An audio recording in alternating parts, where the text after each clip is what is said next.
Hello guys, welcome back to my channel. First of all, I thank the Lord for giving me as a supporting subscriber for my channel. Today I would like to say that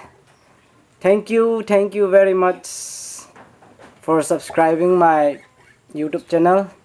So please kindly subscribe, keep subscribe for a lifetime. Thank you.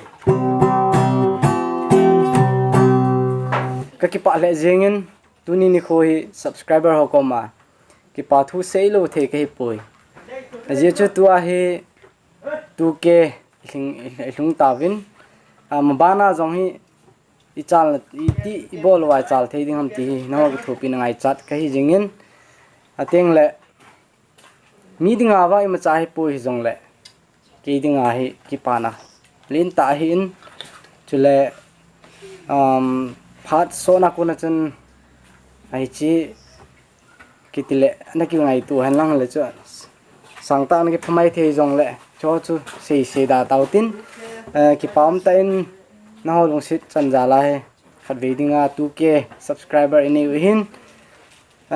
5k ai lo la 10k 15k 20k 30 40 sei the ai poi cho i khun lang teng la chon la jong hling se na sa diu tin la celebrate only in ta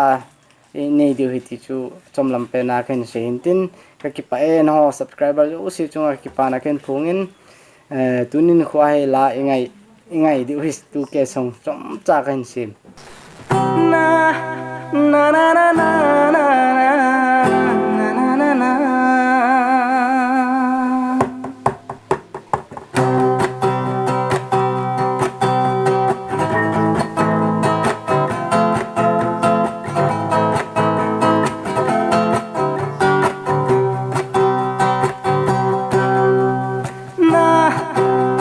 sit nau ka chan zalin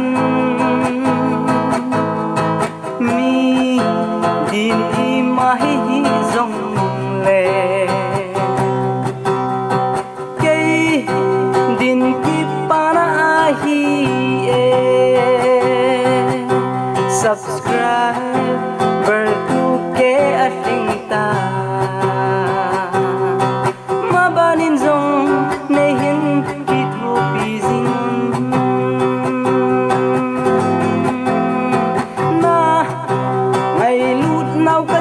zalin mi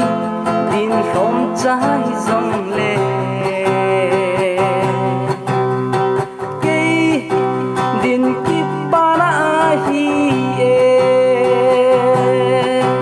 subscribe ber sang ni ating tai ma banin zong ne hin ki thopi zing